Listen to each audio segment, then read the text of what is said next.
So, minsan tayo talampakan po natin ang buhay ng Diyos. Yan. So, sa buhay po natin, talagang nakakaranas po tayo ng iba't ibang klaseng pagsubok. Amen. Pero sa kabila ng lahat ng mga pagsubok na dumadating sa ating buhay bilang Kristiyano, na habang po tayo ay nasa presensya ng Panginoon at habang nakakayanan natin ang lahat ng bagay na dumating sa buhay natin, talagang nasasabi po natin na talaga po tayo ay mahal ng Diyos. Amen. Amen. Ang Diyos po ay hindi po nakatingin kung ano ang mayroon po sa atin, mga bagay o pangyayari, kundi tinitingnan ng Diyos ang puso po natin. Amen. Ang puso natin na kung saan na walang ibang iintindihin, walang ibang titingnan. Amen. Walang ibang pakikinggan, kundi ang bulong at sinasabi ng Diyos sa ating isipan. Amen. So, tayo po ay pinapapatatag ng Diyos sa lahat ng oras at panahon. Hindi po natin maiwasan ang lahat ng bagay na dumadating sa atin, hindi man natin hinihingi yan. Amen. Pero pinapapatatag po tayo ng Diyos. Amen. Bahagi po yan sa ating pagtitiis sa pagkatawag sa atin. Dahil tayo po ay Kristiyano na. Sabi nga sa preaching kanina ni Mama Mary, kung ikaw ay walang problema, walang pagsubok, baka hindi ka pa Kristiyano. Amen mo ba? Naunawaan po natin ang ibig sabihin nun? Kasi daw po, pag wala kang problema, wala kang pagsubok, amen, abay nagkakasundo kayo ng problema at pagsubok, hindi ka talaga Kristiyano. Kasi ang mga Kristiyano daw po, punong-puno ng pagsubok, pero naroon punong-puno rin ng tagumpay. Amen. So ang atin pong pag-aaralan, alam naman po natin na ang Diyos po ay pag-ibig. Amen. Mapagmahal po ang Panginoon. Amen po. So lahat po tayo ay minahal ng Diyos mula noon hanggang ngayon. Mula nung tayo po ay nasa sinapupunan pa ng ating nanay, hanggang po sa tayo ay inuwal. Amen. At nagkaroon tayo ng isip at puso. Amen. At muli nakakilala tayo sa Diyos. Tayo po ay minahal na ng Panginoon noon pa man. Amen. So, pag-aaralan po natin pag-ibig ng Diyos sa atin. Amen. Kasi ang Diyos po talaga, kahit na bata, makakapagsabi na ang Diyos ay mabuti. Amen. Mapagmahal ang Panginoon. So, ang sabi po ng unang Juan, chapter 4, verse 9, hanggang 10. So, ganito po ang ating maririnig. Ipinahayag ng Diyos ang kanyang pag-ibig sa atin nang isugo ang kanyang kaisa-isang anak upang magkaroon tayo ng buhay sa pamamagitan niya. Ito ang pag-ibig, hindi sa inibig natin ang Diyos, kundi tayo ang inibig niya at isinugo niya ang kanyang anak upang maging handog para mapatawad ang ating mga kasalanan. So, pagpalain ng Diyos sa pagkabasa ng kanyang banal na salita. Noong unang panahon pa naman, amen, ay pinahayag na ng Diyos ang kanyang pag-ibig. Amen. Hindi pa po tayo nabubuhay sa panahong yun. Ang pag-ibig po ng Diyos ay hinahayag na. Amen. Amen. Ibig sabihin po, wala pa po tayo sa ibabaw ng mundong ito. Ang pag-ibig ng Panginoon ay nahayag na sa kanunuan natin mula noon at hanggang ngayon. Amen. Ang pag-ibig ng Panginoon na kanyang hinayag ay sa pamamagitan po ng pagsugo niya sa kanyang kaisa-isang anak na ang ating Panginoong Hesukristo. Amen. Alam ng Panginoon ang mangyayari sa ibabaw ng mundong ito sapagkat siya ang nakakaalam at siya ang may gawa ng langit at lupa at lahat ng bagay. Amen. Maging sa ating mga tao, siya po ang gumawa at pati balahibo natin, alam niya kung ilan ito. Amen. Kaya ginawa niya sa panahon na yun. Dahil darating ang panahon, amen, na dadanas ng maraming pagsubok ang maraming tao. Amen. Pero inuna na. Pinauna na ng ating amang nasa langit. Amen. Na isugo ang kanyang bugtong na anak, ang ating Panginoong Hesukristo. Amen. Upang sa pamamagitan ng ating Panginoong Hesukristo, tayo po ay magkaroon ng buhay. Napakahalaga po. Amen. napakahalaga sa isang tao na makilala ang ating Panginoong Hesukristo. Sapagkat ang Panginoong Hesukristo ang siyang buhay na ibinigay ng Diyos. Amen. Sa pamamagitan ng ating Panginoong Hesukristo, tayo pong mga tao na naniniwala at nananampalataya sa Kanya ay nagkaroon ng buhay. Amen. Amen. Amen. Si Kristo po ay hinandog para po sa atin. Tandaan niyo po mga kapatid. Si Kristo po ay hinandog para po sa atin. Amen. Sino po ba tayo? Tayo po'y tao lamang. Amen. Tayo po'y nagkakasala, nagkakamali. Amen, sapagkat tayo po'y tao.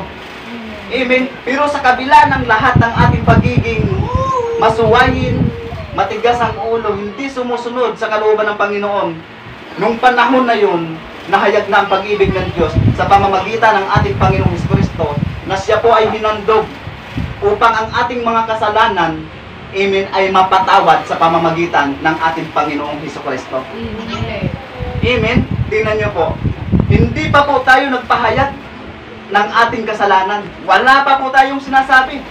Amen. Hindi pa po tayo nangumpisan sa ating Panginoon. Wala pa po tayo sinasabi. Pero doon, sa pinahayag ng ating Amang nasa langit, amen, sa pamamagitan ni Kristo, tayo nga po ay pinatawad na. Amen. Amen. So dahil nung panahon na yun, ay tayo'y napatawad na ng Panginoon, dapat mangyari at maganap at tuloy-tuloy po yung magpahanggang ngayon. Amen. So sa madaling salita po, wala po tayong ibang gagawin kundi ang kalooban ng Panginoon ay ating pong susundin. Amen. Lagi po tayo nasa presensya ng Panginoon. Lagi po tayo nagpapakumbaba sa lahat ng oras at panahon. Amen. Lagi po tayo sumusunod sa kalooban ng Panginoon.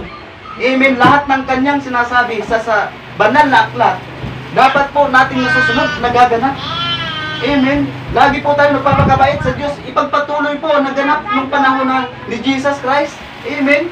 Na siya po hinandog, tapos tayo pong lahat ay napatawad. Wala pa po tayo sinabi nun. Wala pa po tayong paghingi ng sorry. Amen. How much more na ngayon na tayo po humihingi ng tawad sa Diyos, hindi tayo patawarin ng Panginoon. Noon pa lang pinatawad na tayo, mas lalo po tayong pinatawad dahil po tayo po nagkukumpis sa ating Panginoon. Amen. Ganun kabuti ang Panginoon Diyos. Wala po tayong masasabi kundi napakabuti ng Panginoon. Bakit? Dahil ang Diyos ay pag-ibig. Amen. Dahil ang Diyos pala ay mula noon hanggang ngayon ay minahal na po tayo. Dapat nasusuklaan po natin yun. Amen. Dapat kung ano yung ginawa niya, ganun din po ang gawin natin. Amen. Sa lahat ng oras at panahon sa ating paglalakbay, sa ating pagtatrabaho, sa ating pag-aaral, amen, saan man po tayo sulok naroroon, naroon na ang kanyang pag-iingat at paggabay sa bawat tao. Amen. Amen. Makasalanan man yan o hindi, naroon po ang paggagabay ng ating Panginoon. Noon pa lang, mas lalo na po tayong humingi na ng sorry. Amen, sa Diyos. Amen. Pero ito po ang maganda eh. Upang ma-maintain po ang pagpapatawad sa atin ng Diyos, yung pong ating kinumpes sa Kanya, yung pong ating sinuko sa ating Diyos na buhay. Amen. Dapat po, lagi po nating minimintin po yun. Amen. Yung ating pagtalikod sa kasalanan, na hindi na po natin nababalikan. Bakit po? Amen. Dahil po ang Diyos ay pag-ibig eh. Amen. Sa Kanyang kaharian, wala pong makasalanan doon. Wala pong masuwayin po roon. Amen po. Amen. Lahat na naroroon ay pag-ibig. Amen. Dito pa lang sa ibabaw ng lupa, tinuturuan na po tayo na umibig sa Diyos. Amen. Amen. So, ang sabi po, sa verse 19, ito pa rin po sa unang Juan po, no? Chapter 4. Verse 19. So, ganito po ang ating mababasa. Kasi noong mga panahon po na yun, ang Diyos po ang unang umibig sa atin. So, ibig sabihin, wala pa po tayong pagmamahal sa Panginoon noon eh. Amen. Tinabagan po tayo ngayon at natuto po tayo magmahal dahil sa Kanya. Pero tayo po ang unang minahal ng Diyos. Ang sabi niya po sa verse 19, tayo'y umiibig sapagkat ang Diyos ang unang umibig sa atin. Amen. Tayo daw po ngayon ay umiibig na. Natuto na po tayo umibig ngayon. Amen. Kayo pong nariyan na nakaupo, natuto ng umibig sa Diyos. Amen. Dahil kayo'y naririyan, umiibig na kayo sa Diyos. Pero hindi ibig sabihin na tayo po ang unang umibig sa Diyos. Amen. Dahil nung panahon na hindi pa natin sa kilala, wala po tayong pag-ibig, wala tayong pagmamahal, minahal na tayo ng Diyos. Amen? Itong nangyayari sa buhay natin, nagkaroon po tayo ng pag-ibig. Ito'y kahabagan ng Panginoon. Kabutihan ng Panginoon sa atin. Kaya natuto tayong umibig. Kaya nga po tayo lumaya. Amen? Lumaya sa mga pangit na ginagawa natin dahil na tayo po ay nagkaroon ng pag-ibig dahil sa ating Panginoon. Amen? Ang Diyos ang unang umibig sa atin, hindi po tayo. Amen? Kaya tandaan po natin mga kapatid ko, kailangan po, mamintin po natin yung pag-ibig natin sa Diyos. Amen? Upang ang buhay na ibinigay sa atin ng Diyos noon pa man ng ating pagkakilala sa Kanya ay hindi mawala. Amen? Hindi mawala ang mga pagpapala, ang himala, ang kapayapaan. Amen? Alam niyo po, ang pag-ibig ng Panginoon, pangkalahatan po yan. Pero ang buhay na walang hanggan, ang sino man sa Kanya ay sumampalataya ay ang maliligtas. Amen. Amen? Amen. Ang Diyos po ay para sa lahat. Amen po? Amen. Amen. Pero ang kaligtasan po, mga kapatid ko, sa pamamagitan ng ating pananampalataya, doon po lamang ibibigay ng Diyos ang buhay. Kaya kung gusto natin manatili ang buhay na ito, manatili rin po tayo sa pag-ibig ng Diyos. Ang Diyos po ay mapagmahal. Amen? Kaya gusto niya manatili tayo sa pag-ibig niya. Paano makita ng Diyos ang pag-ibig natin? Huwag po tayong mawawala sa ating kinauupuan. Amen. Amen? Sa lahat ng ating dinadaluhan sa Jesus My Life, huwag po tayong mawawala. Inuulit ko po, marami po tayong gawain sa Jesus My Life. Mayroon pong praying, fasting, Friday, dito po sa Santon. Amen? Gusto ng Diyos na makita ang pag-ibig natin. Amen? Sa pamamagitan po ng atin pong pakikipag-isa sa Kanya. Mayroon po prayer and fasting, Sabado, sa main church po. Amen po. May hermeneutics, Thursday, and worship Sunday. Amen. So dapat po ang mga gawain po natin sa Jesus My Life, ipakita natin ang ating pag-ibig sa ating Panginoong Jesucristo. Amen. Amen. Amen. Upang manatili sa atin ang pag-ibig ng Diyos. Ang sabi po ng Judas, o Judas, ito po si Judas po na hindi po si Iscariote ha. Kasi dalawa po Judas, papaliwanag ko lang po. Judas po, hindi si Iscariote dahil ang Judas po na nagkanulo kay Kristo ay si Iscariote. Naunawan po natin.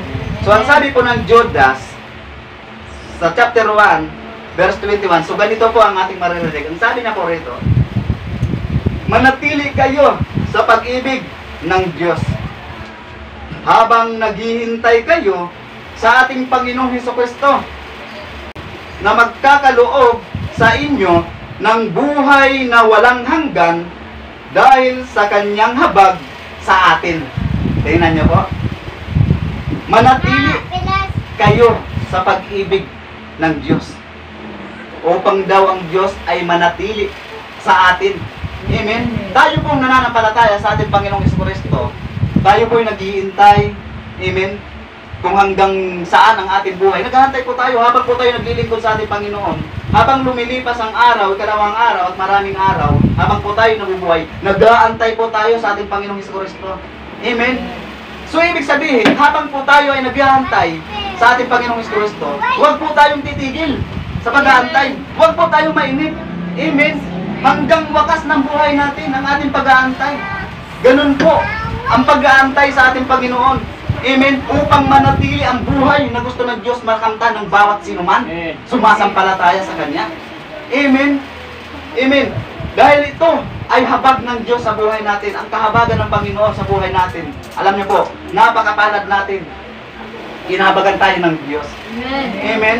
Sa atin pong pagkakakilala sa Kanya, sa atin pong pananampalataya sa Kanya, doon po tayo nagkaroon ng buhay. Amen? Napakalaki ng utang na loob natin sa ating Diyos. Amen? Pero ang Diyos ay hindi niya sinusumbat sa iyo yan. Ang gusto lang ng Panginoon, manatili tayo sa Kanyang pag-ibig. Amen? Upang ang buhay na Kanyang kaloob ay mananatili rin sa atin. Ang pinag-uusapan po natin dito, ang pag-ibig ng Diyos, buhay. Amen? So, tayo po ay nag-umpisa na rin lang naman. Amen? Nanampalataya na po tayo. Ituloy-tuloy na po natin doon. Kasi po, kapag ang buhay na ito na ipinagkaloob sa atin ng Diyos, at dahil lamang sa kasalanan at hindi natin pagsunod ay mawala, paano na lamang tayo maligtas? Mga kapatid ko, marami na pong namatay. Marami na po. Amen? So, dalangin ko po na sa ating buhay, bago tayo mawala sa ibabaw ng mundong ito, tayo po'y punong-puno ng pagsunod sa ating Panginoon. Amen? Dahil mahal na mahal tayo ng Panginoon noon pa lang. Amen? Ganun magmahal ang Ama. Katulad ng isang magulang, ang kanyang minamahalang anak, dinidisiplina niya, amen, iniingatan niya sa bawat paghakbang, inaalalayan na huwag matumba. Kapag ang bata ay may nararamdaman, andoon po ang effort po ng magulang, amen, andun po ang kanyang paggabay, ang pag-iingat, halos hayaw niyang, amen, padapuan sa lamok. Ganun po ang magulang, magmahal sa anak. Mas lalo po ang Diyos, amen, mas lalo po ang Diyos na mula noon ay wala pa tayo, nasa sinapupunan pa lang tayo ng ating mga magulang at magpahanggang ngayon, iningatan na tayo ng Diyos. Minahal na po tayo ng Panginoon. Alam niyo po, marami po akong napapanood sa social media noong mga panahong dekada. No? Amen? Maraming mga bata na binabaliwala. Tama po. Maraming bata na inabando. Amen? Sinasaktan. Marami rin magulang na sinasaktan yung mga anak. Amen? Ganun na lang po ang pangyayari. Pero alam niyo po, sa tao lang po nangyayari yan. Amen? Nagaganap sa mga tao. Pero ikaw, kapag nagtitiwala ka sa Diyos, nagmahal ka sa Diyos, hindi magaganap sa iyo, hindi mangyayari sa iyo sa Diyos. Amen? Dahil ang ipakikita sa iyo ng Diyos, ang pagmamahal niya sa iyo. Amen? Mula noon, nung tayo po'y mahihina pa, inaruga tayo ng Diyos, inalagaan, ganun po tayo kamahal ng Panginoon. Hindi niya po tayo hinayaan na mawala sa ibabaw ng mundong ito na hindi natin nakikilala siya. Amen. Kaya po napakapalad po natin. Amen. Dahil hindi po tayo nawala sa ibabaw ng mundong ito na hindi natin kilala ang Diyos. Amen.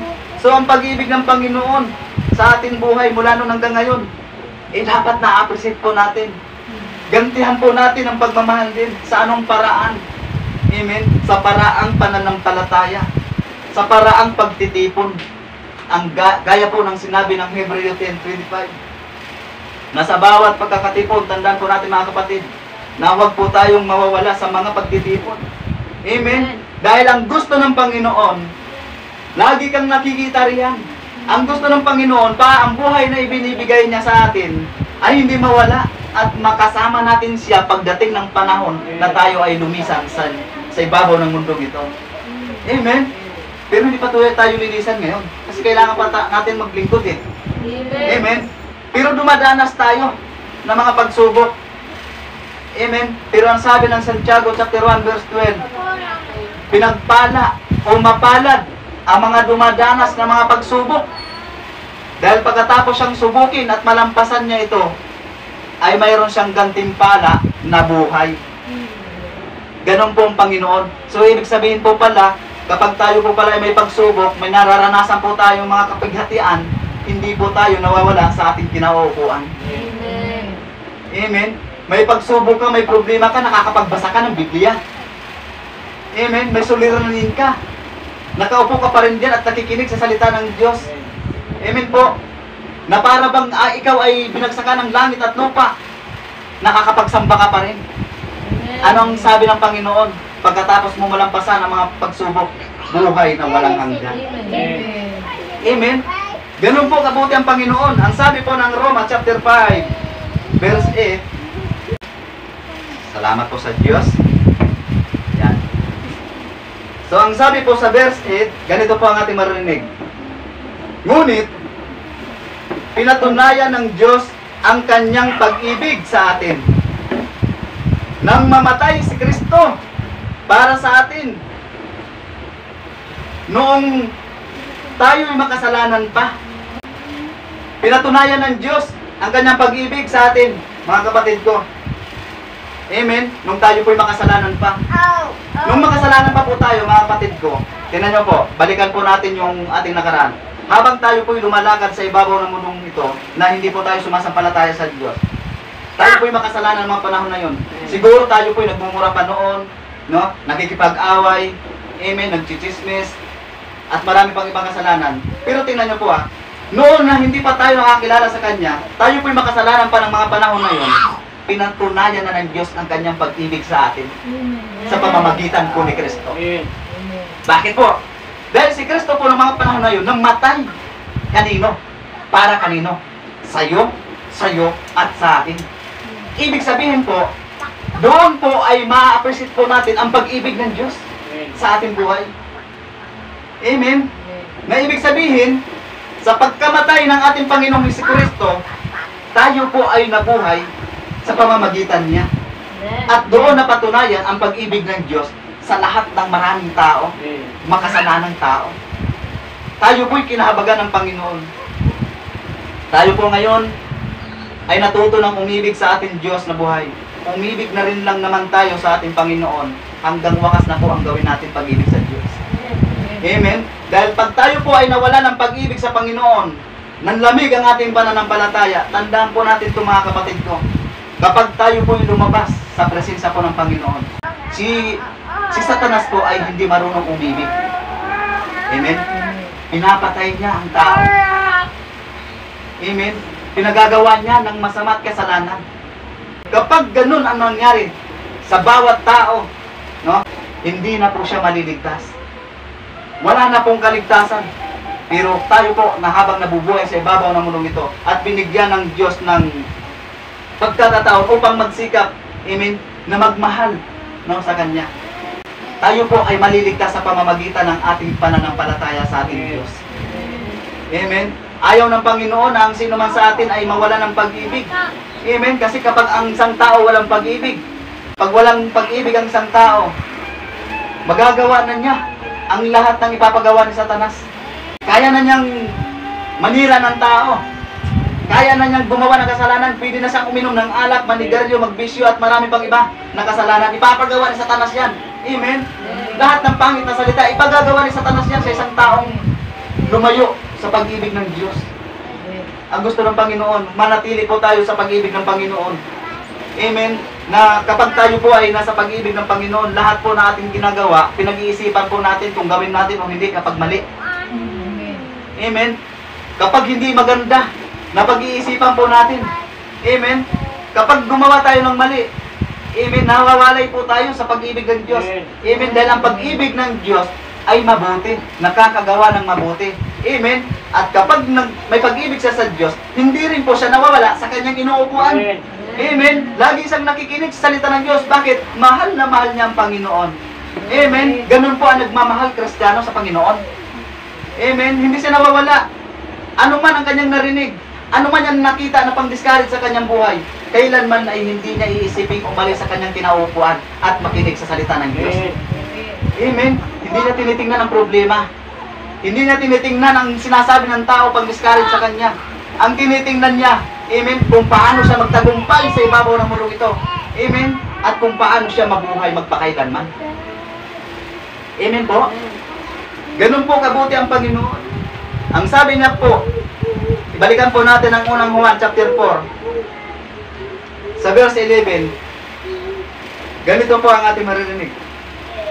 Mga minamahal, kung ganun kadakila ang pag-ibig ng Diyos sa atin, dapat din tayong magmahalan. Tingnan niyo po.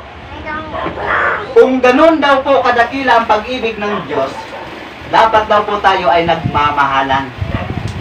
So, sa akin pong pagkaunawa dito, ang pag-ibig po ng Diyos dakila. Amen? So, ang naunawaan ko po rito, na ang magkakapatid sa pananampalataya ay dapat daw pong nagmamahalan. Amen?